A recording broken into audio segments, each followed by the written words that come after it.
The first rule in investment is don't lose. And the second rule in investment is don't forget the first rule, and that's all the rules there are. I mean, if you buy things for far below what they're worth, and you buy a group of them, you basically don't lose money. Warren, what do you consider the most important quality for an investment manager?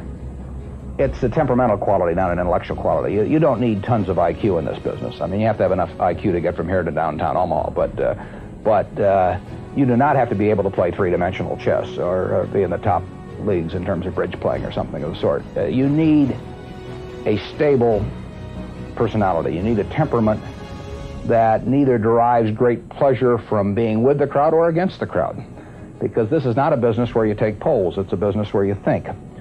And Ben Graham would say that you're not right or wrong because 1,000 people agree with you, and you're not right or wrong because 1,000 people disagree with you. You're right because your facts and your reasoning are right.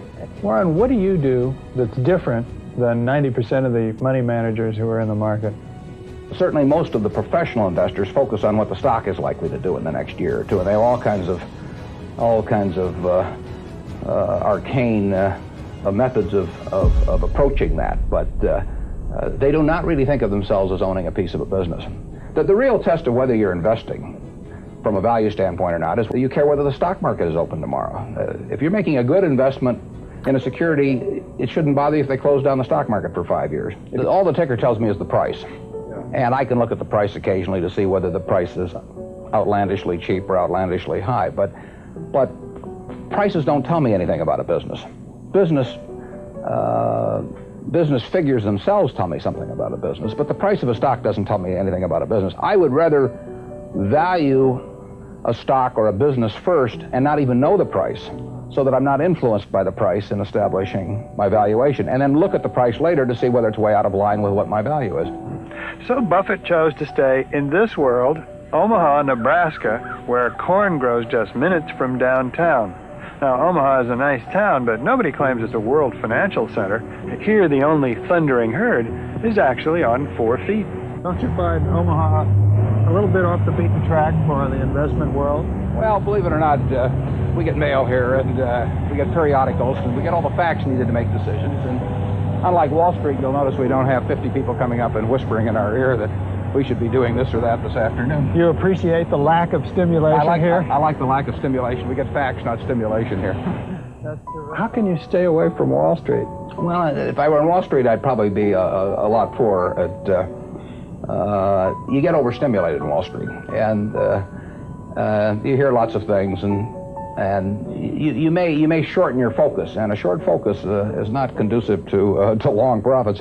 And here I can just focus on what businesses are worth, and I don't need to be in Washington to figure out what the Washington Post newspaper is worth, and I don't need to be in New York to figure out what some other company is worth. It's an intellectual process. Well, and the less static there is in that intellectual process, really the better off you are. What is the intellectual process? The intellectual process is defining your area of competence in valuing businesses, and then within that area of competence, finding whatever sells at the cheapest price in relation to value.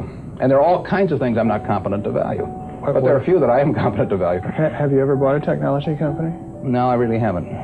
In 30 years of investing, not one? I haven't understood any of them. So you haven't ever owned, for example, IBM? Never owned IBM. Marvelous company. I mean, a sensational company, but I haven't owned IBM. And so here is this technological revolution going on, and you're not going to be a participant. Gone right past me.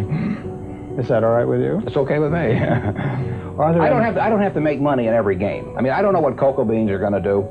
There are all kinds of things I don't know about, and that may be too bad, but why should I know all about them? I haven't worked that hard on them. In the securities business, you literally every day have thousands of the major American corporations offered to you at a price that changes daily, and you don't have to make any decisions. You have to make nothing is forced upon you. So there are no called strikes in the business. The pitcher just stands there and throws balls at you. And if you're playing real baseball and it's between the knees and the shoulders, you either swing or you get a strike called on you. If you get too many called on you, you're out. In the securities business, you sit there and they throw U.S. Steel at 25 and they throw General Motors at 68, and you don't have to swing at any of them. They may be wonderful pitches to swing at, but if you don't know enough, you don't have to swing.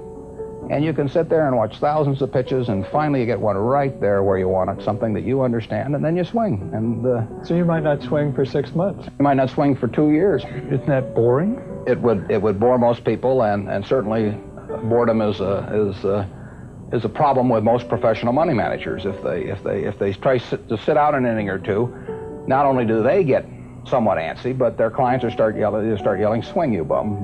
from the stands, and that's very tough for people to do. Warren, your approach seems so simple. Why doesn't everybody do it? Well, I think partly because it is so simple. That the academics, for example, focus on all kinds of variables. Partly because by academics you mean professors of right, finance? Yeah, the data's there. In business school? Sure, and the data's there. So they focus on whether if you buy stocks on Tuesday and sell them on Friday, you're better off, or if you buy them in election years and sell them in other years, you're better off, or if you buy small companies. There are all these variables because the data are there, and they've learned how to manipulate data. And as a friend of mine says, to a man with a hammer, everything looks like a nail. And once you have these skills, you just are dying to utilize them in some way, but they aren't important. If I were being asked to participate in a business opportunity, would it make any difference to me whether I bought it on a Tuesday or a Saturday or an election year or something? It's not what a businessman thinks about in buying businesses. So why think about it when buying stocks? Because stocks are just pieces of businesses.